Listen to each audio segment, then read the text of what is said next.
नमस्कार, आप देख रहे हैं इंडिया वॉइस और मैं हूं आपके साथ श्रुति अंगद। बुलेटिन की करते हैं शुरुआत। देहरादून से बड़ी खबर सामने आ रही है। प्रदेश में आज होगी बीजेपी की मंडल स्तरीय समीक्षा बैठक। पहले चरण के सदस्यता अभियान की होगी समीक्षा। पहले चरण का सदस्यता अभियान पूरा हो चुका है। 2 सितंबर से 25 सितंबर तक चला था सदस्यता अभियान। प्रदेश में करीब 12 लाख लोगों ने सदस्यता ली थी। 2 अक्टूबर से शुरू होगा दूसरा चरण। 15 अक्टूबर तक चलेगा सदस्यता अभियान का दूसरा चरण। तो पहले चरण के सदस्यता अभियान की आज समीक्षा बैठक होगी, आज समीक्षा की जाएगी और बीजेपी की मंडल स्तरीय समीक्षा बैठक की जाएगी। पहले चरण के सदस्यता अभियान की ये बैठक आज की जाएगी। पहले चरण का सदस्यता अभियान पूरा हो चुका है। 2 सितंबर से 25 सितंबर तक सदस्यता अभियान चला था और पहला चरण कंप्लीट होने के बाद अब आज समीक्षा की जाएगी। प्रदेश में करीब 12 लाख लोगों ने सदस्यता ली है बीजेपी की। तो वहीं 2 अक्टूबर से दूसरे चरण की शुरुआत भी होगी। दूसरे चरण की शुरुआत 2 अक्टूबर से होनी है और ये 15 अक्टूबर तक चलेगा। तो 15 अक्टूबर तक सदस्यता अभियान, बीजेपी का दूसरे चरण का सदस्यता अभियान चलेगा। 2 अक्टूबर से इसकी शुरुआत होगी। तो प्रदेश में आज बीजेपी की मंडल स्तरीय समीक्षा बैठक की जाएगी।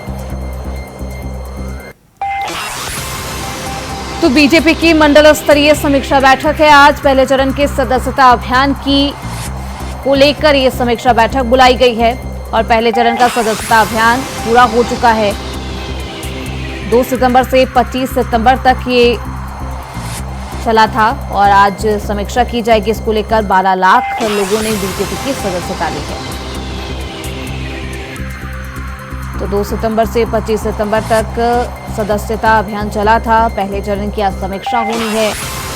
वहीं दूसरे चरण की शुरुआत 2 अक्टूबर से होगी, जो कि 15 अक्टूबर तक चलेगी। तो बीजेपी की मंडल स्तरीय समीक्षा की जाएगी। पहले चरण को लेकर क्या कुछ पहले चरण में खास रहा, उसको लेकर आज समीक्षा की जाएगी। मंडल स्तरीय बैठक होगी।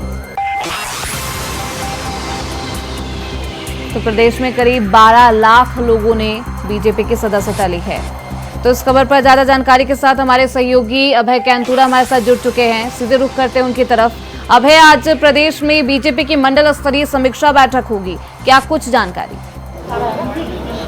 बिल्कुल, ये कह सकते हैं कि उत्तराखंड में बीजेपी का जो सदस्यता महाअभियान यहाँ पर चला था, जो पहला चरण 3 सितंबर से शुरू हुआ था, 25 सितंबर तक चला था, उसकी ये पहली समीक्षा बैठक यहाँ पर है। मंडल स्तरीय समीक्षा बैठक है। सबसे बड़ी बात है कि समीक्षा बैठक को प्रदेश अध्यक्ष महेंद्र भट्ट की अध्यक्षता में यहाँ पर किया जा रहा है। बीजेपी प्रदेश कार्यालय में है और मेरे पीछे की आप तस्वीरें देख सकते हैं, ये बीजेपी का प्रदेश कार्यालय है। ठीक सामने जो कक्ष है, जहाँ पर कुछ लोगों की संख्या यहाँ पर दिख रही होगी, इसी कक्ष में ये समीक्षा बैठक यहाँ पर चल रही है। सभी पदाधिकारी, जो मंडल स्तर के पदाधिकारी वो यहाँ पर मौजूद है और उनके द्वारा जो सदस्यता अभियान यहाँ पर चलाया गया है, जो सदस्य यहाँ पर बनाए गए हैं, किस रूप में उनके रहे हैं, उनके परफॉर्मेंस रही है, उन सब चीज़ों की समीक्षा यहाँ पर हो रही है। कोशिश बीजेपी की यही है कि जो पुराने जो लक्ष्य थे, उन लक्ष्यों को यहाँ पर उन लक्ष्यों से बढ़कर इस बार यहाँ पर सदस्यता अभियान में लोगों भागीदारी की जा सके, उसके लिए सभी चाहे पदाधिकारी हों, चाहे विधायक हों या मंत्री हों या मंडल के जिलाधिकारी, उन सभी को एक तय लक्ष्य यहाँ पर दिया गया था ताकि बीजेपी की जो सदस्यता है वो पूरी तरह से यहाँ पर और बढ़ सके और उसका लाभ पार्टी संगठन को मिल सके, संगठन और मजबूत स्थिति में यहाँ पर आ सके। पहले चरण की समीक्षा के बाद ये कह सकते हैं कि अभी आंकड़े पार्टी की तरफ से जारी किए जाने में, जो सदस्यता के जो संयोजक हैं कुलदीप कुमार पूर्व विधायक, उनकी तरफ से थोड़ी देर में ये सदस्यता के आंकड़े यहाँ पर जारी किए जाएंगे। लेकिन जो सूत्र बता रहे हैं, जो कल तक की जो रिपोर्ट पार्टी के भीतर में 12 लाख से ज्यादा इस बार पार्टी के सदस्य इस पहले चरण में यहाँ पर बने हैं। उम्मीद ये थी कि जब ये दोनों चरणों की समीक्षा पूरी हो जाए, दोनों चरणों के जब सदस्यता अभियान पूरा यहाँ पर हो जाएगा, तो इस बार उम्मीद 20 लाख सदस्य बनाने का उत्तराखंड में यहाँ पर पार्टी की तरफ से होगा। आपको बता दें कि 2 दिसंबर को प्रधानमंत्री नरेंद्र मोदी ने दिल्ली में सदस्यता अभियान की शुरुआत यहाँ पर की थी। 3 सितंबर को मुख्यमंत्री पुष्कर सिंह धामी ने बीजेपी के प्रदेश कार्यालय में सदस्यता अभियान की शुरुआत यहाँ पर की थी और लगातार तब से लेकर अब तक, यानी 3 सितंबर से लेकर 25 सितंबर तक पार्टी के सभी पदाधिकारियों ने, सभी कार्यकर्ताओं ने, चाहे मंत्री हो, विधायक हो या दूसरा बूथ स्तर के कार्यकर्ताओं उनके द्वारा इस स्वच्छता अभियान को घर घर तक पहुंचाने का काम यहाँ पर किया गया है। और जिस रूप में स्वच्छता अभियान यहाँ पर चला है वो लगातार सफल होता रहा। हमारे साथ बीजेपी के युवा विधायक है कपकोट से सुरेश गढ़िया जी, वो भी स्वच्छता अभियान में तो बातचीत करें। विधायक जी, स्वच्छता अभियान यहाँ पर चला, आप लोगों ने बहुत सारे प्रयास यहाँ पर करे थे, अचीवमेंट भी बड़ा कह सकते हैं कि पहले चरण में ही 12 लाख से ज्यादा स्वच्छता बनाई गई, क्या कुछ? ये बहुत सुंदर आयोजन पूरे प्रदेश के अंदर, जहां लगातार गांव के अंतिम छोर तक हम सब लोगों को ये अवसर प्रदान हुआ और इसमें सारा काम बहुत फीवर तरीके से हुआ है। और जैसे पहले हम रसीद काट के लोगों को सदस्य बनाते थे, पर इस बार ऑनलाइन डिजिटल के माध्यम से हम सब लोगों ने बहुत बड़े लक्ष्य को अचीव करने के लिए प्रयास किया। और मेरी विधानसभा में मैंने अपने स्वयं ही 2184 सदस्य बनाए हैं, जहां कपकोट का दूरस्थ क्षेत्र है, और उसी के माध्यम से हम डिजिटलाइजेशन को आगे बढ़ाने के लिए प्रयास भी कर रहे हैं। और सरकार को भी और पार्टी को भी एहसास हो रहा है कि दूर दराज के गाँव में मोबाइल के टावर लगाने के साथ साथ कनेक्टिविटी देना नितांत आवश्यक। विधायक जी, एक चीज थी जो सबसे बड़ी देखने को मिली कि 10,000 का लक्ष्य और विधायक को यहाँ पर दिया गया था। क्या लगता है मानसून सीजन में उस लक्ष्य को प्राप्त करना बहुत सारी दिक्कतें थी, क्योंकि पहाड़ी क्षेत्र है, बहुत सारी विपदाएं आप लोगों के सामने थी? बहुत कठिन समय भी था, क्योंकि लगातार बारिश भी हो रही है और कपकोट तो आप देखते हैं कि लगातार आपदा का क्षेत्र है। और हमारे लिए दोहरी चुनौती थी, एक तरीके से जहां सड़क मार्गों को ठीक करना था, लोगों को सुविधाएं पहुंचानी थी, उसके साथ साथ दूसरे तरीके से पार्टी का काम भी आगे बढ़ाने के लिए एक बड़ी चुनौती थी। उस चुनौती को हम सब लोगों ने स्वीकार किया और उस पर बहुत कठिन प्रयास करने के बाद हमने उसको अचीव करने में सफलता हासिल की। 2 अक्टूबर से दूसरा चरण शुरू होगा। विधायक जी, युवाओं के लिए किस तरह के आप लोग आगे जाएंगे, रोड मैप उनके लिए क्या कुछ बनाएंगे रणनीति, ताकि युवा ज्यादा से ज्यादा और जुड़ सके? जिस तरीके से उत्तराखंड प्रदेश के अंदर रोजगार के क्षेत्र में आप देख रहे हैं 17,000 युवाओं को रोजगार देने का काम पुष्कर सिंह धामी जी ने किया है, तो ऐसे प्रदेश के यशस्वी मुख्यमंत्री जी का मैं तहे दिल से आभार व्यक्त करना चाहूँगा कि हमारे दूर दराज के गाँव में रहने वाले हमारे जितने भी युवा बहुत लंबे समय से वो कोचिंग कर रहे थे, प्रशिक्षण ले रहे थे, तो उनको सफलता हासिल हुई है। और उस दिशा में हम सरकार का भी धन्यवाद करेंगे और युवाओं को कहेंगे कि इसी दिशा में आप प्रयास करते रहिए और जरूर आपको सफलता मिलेगी, और यही मेरी शुभकामनाएं उनके लिए होगी। थैंक यू विधायक जी, बातचीत करने के लिए हमसे।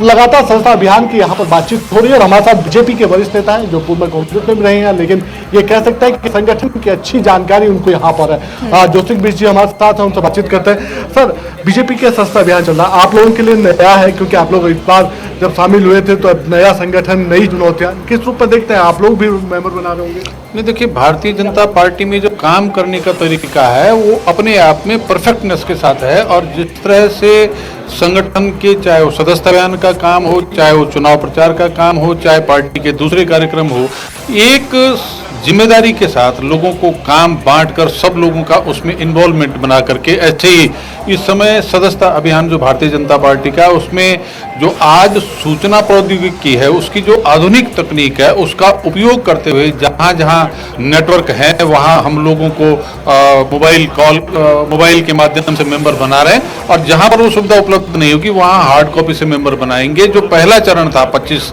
सितंबर तक का, उसमें जो लक्ष्य हमने निर्धारित किया था उससे 1 लाख से अधिक लोग इस समय मेंबर, उससे 1 लाख अधिक यानी 12 लाख का लक्ष्य हमने प्राप्त किया है। और कुल जो पार्टी ने अपने लिए एक सेल्फ लक्ष्य तय किया है 23 लाख का, तो दूसरे चरण में हम उससे और आगे बढ़ करके मेंबर बनाएंगे। मैं देखता हूं जो 70 विधानसभा है उसमें औसत 25 से 35-40 हजार, पर्वतीय क्षेत्रों में 25,000 जहां हमारा टारगेट होगा एक विधानसभा, तो मैदानी क्षेत्रों में 35 से 40 हजार होगा। और हम मिल करके उस लक्ष्य को पूरा करने की तरफ प्रतिबद्ध हैं। पार्टी ने जिस तरह से सांसद, विधायक और अलग अलग पदों पर जो लोग हैं उनको एक लक्ष्य दिया है, लोग उस लक्ष्य के लिए प्रतिबद्धता के साथ गांव-गांव, घर-घर मतदाता के पास जाकर के उस काम को पूरा करने में लगे हुए हैं। और माननीय मुख्यमंत्री पुष्कर सिंह धामी ने जिस तरह से अब नक्सल विरोधी कानून ला करके करके लोगों को निष्पक्ष उनकी योग्यता के अनुसार नौकरी में लड़के निकल रहे हैं, उससे युवाओं में उत्साह है। तो दूसरी तरफ जो हमारे अनेक योजनाओं के केंद्र सरकार और राज्य सरकार की योजनाओं के लाभार्थी हैं, वो सब अब मतदाता के बजाय भाजपा का कार्यकर्ता बन करके भाजपा के साथ जुड़ करके भाजपा को ताकत देने के लिए इस सदस्यता अभियान में भागी। विपक्ष तो सीधे तौर पर सवाल खड़े कर रहा है सदस्यता अभियान को लेकर, आपको क्या लगता है विपक्ष जो सवाल खड़े कर रहा है सिर्फ राजनीतिक बयानबाजी के चलते हो रहा है या उनके पास कोई ऐसे तथ्य हैं या जो वीडियो बताते हैं? देखिए, विपक्ष का काम आरोप लगाने के साथ अब वो मंदबुद्धि वाला काम करने लग गए। दिक्कत ये है कि जिसको वो कहते थे कि साहब हमने तो सूचना प्रौद्योगिकी इस देश में लाई, लेकिन लाने के बाद उसका उपयोग भाजपा कर रही है और भाजपा उस तकनीक का उपयोग, भाई एक जमाने हम चिट्ठी भेज करके तब सूचनाओं का आदान प्रदान करते थे, आज हम व्हाट्सएप से लेकर ऐप के माध्यम से जिस तरह से भाजपा ने ये मेंबरशिप का काम इस नई तकनीक से किया है, तो कांग्रेस उस तकनीक तक नहीं पहुंचना चाहती है। वो अभी अपने पीछे रूढ़िवादी परंपरा पर रह करके केवल आरोप लगाने में अपने को सिद्ध समझती है। वो आपस में झगड़ते हैं और दूसरे पर आरोप लगाते हैं, इसके अलावा उसके उनको कोई काम नहीं आता है। तो बिल्कुल ये कह सकते हैं कि समीक्षा लगातार हो रही है और बीजेपी ने जो तय लक्ष्य इस बार चुना है उस लक्ष्य के बेहद करीब तक बीजेपी पहुंचने की उम्मीद यहाँ पर जता रहे हैं। हमारे साथ पार्टी की नेत्री हैं लक्ष्मी अग्रवाल जी, उनसे बातचीत कर। मैम, आप लोग तो बीजेपी में पहले थे, फिर कांग्रेस चले, फिर वापस बीजेपी में आए। संगठन आप लोगों के लिए नई चीज नहीं है, लेकिन इस बार चुनौती बड़ी है क्योंकि नए सदस्य भी बनाने हैं, आप लोगों को पुराने भी हो नए भी। देखिए, चुनौती तो मैं ऐसे नहीं कहूँगी क्योंकि जिस तरह से भारतीय जनता पार्टी का परिवार दिनों दिन लगातार बढ़ रहा है, लोगों में जिस तरह से भारतीय जनता पार्टी के विश्वास जगा है, ऐसा नहीं लोग भारतीय जनता पार्टी से जुड़ना चाहते हैं और जुड़ भी रहे। यही कारण है कि इतने कम समय में हम लोग 12 लाख से ज़्यादा सदस्य भारतीय जनता पार्टी के जुड़ चुके हैं और ये अभियान अभी और चरणों में आगे भी बढ़ेगा। तो निश्चित रूप से क्योंकि जो संगठन है वो भारतीय जनता पार्टी के पास है और इसका रीज़न भी सबसे बड़ा है कि भारतीय जनता पार्टी के जो लोग हैं वो बूथ के 15 प्रमुख तक हम लोग गाँव जाके बूथ तक काम करते हैं और लोग उस पर भरोसा भी करते हैं। पदाधिकारियों की जो परफॉर्मेंस रही है, चाहे विधायक या मंत्री, वो परफॉर्मेंस पर खड़े नहीं उतर पा रहे, क्या लगता है कमियां हैं कुछ अभी? नहीं, देखिए, पदाधिकारियों के पास मुझे लगता है कि और भी बहुत सारी जिम्मेदारियां होती हैं और क्योंकि अब निकट राज्यों में चुनाव भी है, चाहे जम्मू कश्मीर में हो, चाहे हरियाणा में हो, चाहे झारखंड छत्तीसगढ़ में हो, तो कहीं ना कहीं जो पदाधिकारी वो उन चुनाव में भी व्यस्त हैं और व्यस्तता के चलते हो सकता है वो अपना जो उनका लक्ष्य है उसको पूरा करने कहीं पहुँचे हो, पूरा ना कर पाए हो। लेकिन अभी ये चरण आगे चलेंगे तो निश्चित रूप से उसमें उनकी परफॉर्मेंस बहुत अच्छी रहने वाली है। थैंक यू मैम बातचीत करने के लिए। तो मेरे को सोचिए देखा किस प्रकार से बीजेपी का हर व्यक्ति चाहे पदाधिकारी हो कार्यकर्ता उत्साहित है और उसे उम्मीद है कि उन तय लक्ष्यों को यहाँ पर प्राप्त कर लिया जाएगा। अभी पहला चरण समाप्त हुआ, दूसरे चरण में भी उस लक्ष्यों को प्राप्त कर लेंगे जो पार्टी की तरफ से निर्धारित किए गए। जी बिल्कुल, अब है बीजेपी के नेताओं में भी उत्साह है और जिस तरीके से नई टेक्नोलॉजी को यूज किया गया सदस्यता अभियान में, इसको लेकर भी वो जागरूक करते हुए युवाओं को या फिर जनता को नजर आ रहे हैं। अब है एक सवाल ये भी है कि इस बीजेपी की मंडल स्तरीय समीक्षा बैठक में कौन कौन से नेता, दिग्गज, वरिष्ठ अधिकारी शामिल है और कब तक बैठक समाप्त होने के आसार? देखिए, सबसे बड़ी बात यह है कि जो ये समीक्षा बैठक हो रही है 3 चरणों में अलग अलग चीजों की समीक्षा यहाँ पर होंगी। पहला चरण शुरू हो चुका है, यानी पहला सत्र जो है वो शुरू हो चुका है। पार्टी के प्रदेश अध्यक्ष महेंद्र भट्ट उसकी अध्यक्षता यहाँ पर कर रहे हैं। पार्टी के प्रदेश महामंत्री संगठन अजय कुमार जी वो इस बैठक में मौजूद है। संयोजक जो सदस्यता के अभियान के जो संयोजक हैं वो इसमें बैठक मौजूद है। पदाधिकारी इस बैठक में मौजूद है। इसके बाद कुछ देर में कह सकते हैं कि दोपहर 1 बजे से दूसरा सत्र यहाँ पर शुरू होगा और उम्मीद है कि दूसरे सत्र से पहले मुख्यमंत्री पुष्कर सिंह धामी भी यहाँ पर मौजूद रहेंगे। दूसरे सत्र में पार्टी के जो विधायक होंगे, जो मंत्री हैं सरकार के, वो यहाँ पर मौजूद होंगे और उनके जो सदस्यता अभियान उनके द्वारा जो चलाए गए उसकी समीक्षा यहाँ पर होगी। तीसरे अंतिम चरण में कह सकते हैं कि सरकार के मंत्री, पार्टी के जो सांसद होंगे या जो प्रदेश पदाधिकारी हैं पार्टी के, उन सभी के द्वारा यहाँ पर बातचीत यहाँ पर की जाएगी और अंत में एक निष्कर्ष निकाला जाएगा कि पहले चरण की जो कमियां हैं उन कमियों को कैसे दूर किया जा सकता है, दूसरे चरण में कैसे कमियों को दूर करने के बाद जो सदस्यता अभियान है उसको और गति यहाँ पर दी जा सकती है ताकि नए रिकॉर्ड यहाँ पर बनाए जा सके और उत्तराखंड में पार्टी के संगठन को और मजबूत यहाँ पर किया जा सके। बहुत शुक्रिया अब है आपका इन तमाम जानकारियों के लिए। अपनी निगाह बनाए रखिए। तो बीजेपी की मंडल स्तरीय समीक्षा बैठक की जा रही है। इसके बाद लोगों से बातचीत भी की जाएगी। खबरों बढ़ते आगे। देहरादून में बदहाल सड़कों की स्थिति को लेकर कांग्रेस के नेता आए दिन प्रदर्शन करते हुए नजर आते। राजधानी दून की बदहाल सड़कों को दुरुस्त करने के लिए सीएम पुष्कर सिंह धामी ने गड्ढा मुक्त सड़क बनाने के निर्देश प्रशासन को भी दिए, जिसके बाद अब जिला प्रशासन, लोक निर्माण विभाग और नगर निगम इस दिशा में काम करने लगा है। वहीं इसे लेकर कांग्रेस के प्रदेश अध्यक्ष करण मेहरा सरकार को घेराव करते हुए नजर आए हैं और कहा है कि जब कांग्रेस के नेताओं ने सोशल मीडिया पर इस मुहिम को चलाना शुरू किया तब सरकार जागती हुई नजर आई और मुख्यमंत्री को निर्देश देने पड़े। यह स्थिति तब है जब राजधानी दून को स्मार्ट सिटी के तहत विकसित किया जाना है। के लिए पैसा ही बजट ही नहीं है। यहाँ तो स्मार्ट सिटी का बजट आया तभी भी गड्ढे नहीं भरे जा रहे, तो गांव और प्रदेश की हालत और खराब है। वहीं उत्तराखंड मुख्यमंत्री पुष्कर सिंह धामी ने हाल ही में आपदा प्रबंधन और पुनर्वास विभाग की समीक्षा के दौरान अधिकारियों को प्रदेश की सभी सड़कें 15 अक्टूबर तक गड्ढा मुक्त किए जाने के निर्देश दिए थे। साथ ही अतिवृष्टि से प्रभावित प्रदेश के सभी क्षेत्रों में स्थिति सामान्य करने के लिए युद्ध स्तर पर कार्य करने हेतु निर्देशित किया गया था। वहीं ज्यादा जानकारी देते हुए देहरादून जिलाधिकारी सवीन बंसल ने कहा कि संबंधित विभाग खराब हुई सड़कों को लगातार चिन्हित करने का काम कर रहा है। ऐसे में प्रशासन द्वारा विभाग को जिस भी तरह की मदद की जरूरत होगी, प्रशासन उसमें पूरा सहयोग करेगा।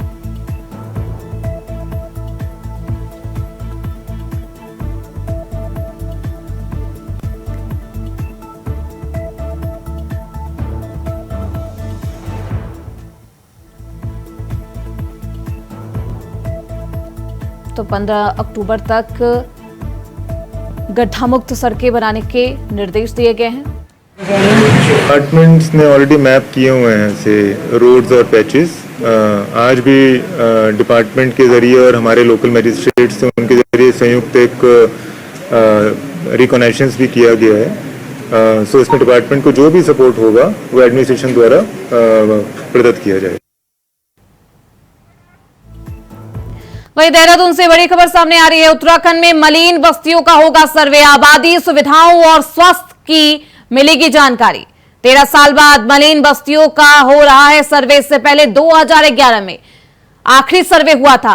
2010 में प्रदेश में 582 मलिन बस्तियां चिन्हित हुई थी और उत्तराखंड में फिर से मलिन बस्तियों का सर्वे किया जाएगा। 2011 में आखिरी सर्वे किया गया था जिसमें 500 से अधिक बस्तियां, मलिन बस्तियां चिन्हित की गई थी। तो आबादी, सुविधाओं और स्वास्थ्य की सर्वे के बाद जानकारी भी मिलेगी। तो 2011 में ये सर्वे किया गया था आखिरी बार और 2024 के बाद अब फिर से ये सर्वे किया जाएगा। 13 साल बाद मलिन बस्तियों का ये सर्वे फिर से किया जाएगा। तो इससे पहले 2011 में आखिरी सर्वे किया गया था जिसमें प्रदेश में 582 मलिन बस्तियों को चिन्हित किया गया था।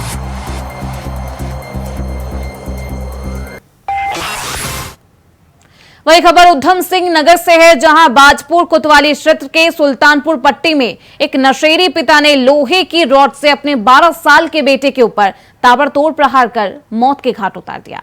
पड़ोस में रहने वाली उसकी चाची के द्वारा सूचना मिलते ही मौके पर पहुंची पुलिस ने बच्चे के शव को ठिकाने लगाने की तैयारी कर मृतक के पिता को हिरासत में अब ले लिया गया है। वहीं मृतक बच्चे के शव को कब्जे में लेकर पोस्टमार्टम के लिए भेज दिया गया है। आज जो है थाना बाजपुर के सुल्तानपुर पट्टी क्षेत्र में जो है एक पिता ने अपने पुत्र की हत्या कर दी, जिसे मौके से गिरफ्तार कर दिया गया है। इस पर कानूनी कार्रवाई की है। वही देहरादून में श्यामपुर क्षेत्र अंतर्गत लक्कड़ घाट के पास नदी का जलस्तर बढ़ने से फंसे 3 व्यक्तियों को एसडीआरएफ ने सकुशल रेस्क्यू कर लिया है। पुलिस चौकी श्यामपुर द्वारा एसडीआरएफ को सूचना दी गई कि श्यामपुर में नदी का जलस्तर बढ़ने के कारण 3 लोग नदी के बीच बने टापू पर फंस गए। एसडीआरएफ रेस्क्यू टीम द्वारा मौके पर पहुंचकर रेस्क्यू अभियान चलाया और दोनों लोगों के साथ साथ 55 बकरियों को भी सुरक्षित निकाल लिया गया।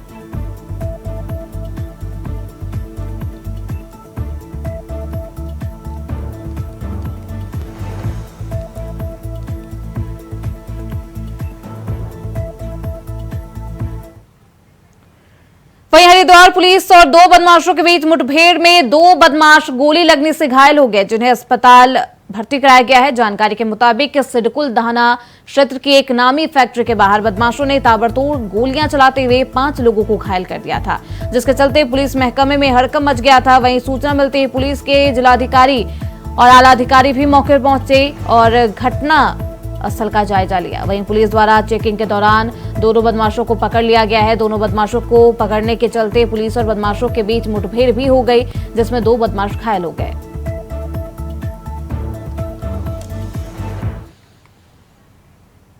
वहीं देहरादून के रेलवे स्टेशन परिसर में देर रात पथराव हो गया है। 2 पक्षों में तनावपूर्ण स्थिति के बीच एक पक्ष ने पथराव किया। सूचना मिलते ही मौके पर पहुंची पुलिस ने मोर्चा संभाला।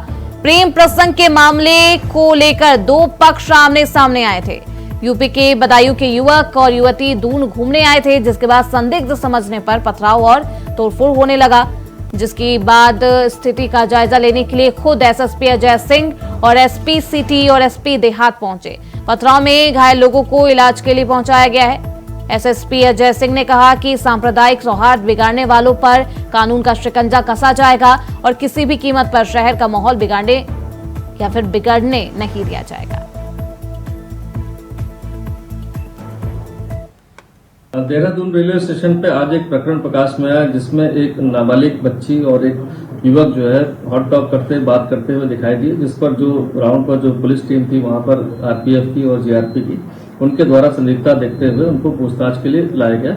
और जब उनसे पूछताछ की जा रही थी तो पता चला कि युवती जो है, जो नाबालिग है, वो बदायूं से यहाँ पर आई थी और अपने एक दोस्त को उसने यहाँ पर बुलाया था मिलने के लिए, जिस पर इसके बाद उनके द्वारा कुछ बातचीत की जा रही थी। इसी दौरान जो पुलिस को वहां पर सूचना भी मिली कि बदायूं में उसकी गुमशुदगी लिखी हुई और एक पुलिस टीम वहां पर पहुंच रही है लोकेशन के आधार पर। इसके तत्पश्चात उन्होंने उसको ऑफिस में बैठाकर जब तक जानकारी की जा रही थी, तब तक किसी के द्वारा ये सूचना दी गई कि हिंदू मुस्लिम का कोई प्रकरण है या कोई विभिन्न संप्रदाय का कोई प्रकरण है। इसको देखते हुए कुछ देर बाद वहां पर कुछ लोग वहां पर इकट्ठा हुए और उनके बीच में हॉट टॉक्स हो गई। और इसके बाद जब तक पुलिस को सूचना मिली तब तक समस्त पुलिस बल को वहां पर भेजा गया। इस दौरान कुछ अराजक तत्वों द्वारा फायदा उठाकर अंधेरे का वहां पर पथराव की कोशिश की गई और साथ ही साथ 2-4 गाड़ियां जो वहां 2 व्हीलर खड़े थे उन पर तोड़फोड़ की गई। पुलिस द्वारा तत्काल उसको फोर्स को नियंत्रण करते हुए सभी को वहां पर तितर-बितर किया गया और सभी जो इस तरह के अराजक तत्व गलियों में भाग गए। इस संबंध में थाना कोतवाली में विभिन्न धाराओं में जो सीसीटीवी फुटेज और पुलिस के द्वारा जो लोगों से जानकारी मिली, उस पर नामजद कुछ लोगों को अज्ञात लोगों के विरुद्ध मुकदमा। वहीं रुड़की में आमखेड़ी खूनी विवाद हुआ है। विवाद में 5 नामजद आरोपी गिरफ्तार किए गए हैं। अन्य आरोपियों की तलाश में पुलिस जुट गई है। पुलिस टीम जगह जगह छापेमारी कर रही है। 2 दिन पहले ये विवाद हुआ था, पेड़ों की कटिंग को लेकर ये विवाद हुआ था, जिस विवाद में 5 नामजद आरोपी गिरफ्तार किए जा चुके हैं। अन्य आरोपियों की तलाश में पुलिस लगातार जुटी हुई है। तो रुड़की में आमखेड़ी को लेकर ये पूरा विवाद में 5 नामजद आरोपी गिरफ्तार किए जा चुके हैं। खेड़ी गांव में 2 पक्षों के मध्य विवाद में एक व्यक्ति की मृत्यु हो जाने और 3-4 अन्य के घायल हो जाने की सूचना पर एसएसपी हरिद्वार सर के द्वारा स्वयं मौके पर पहुंचकर विभिन्न टीमें गठित कर अभियुक्तों की तत्काल गिरफ्तारी के निर्देश दिए गए थे। साथ ही गांव में पुलिस बल तैनात करने हेतु भी निर्देशित किया गया था।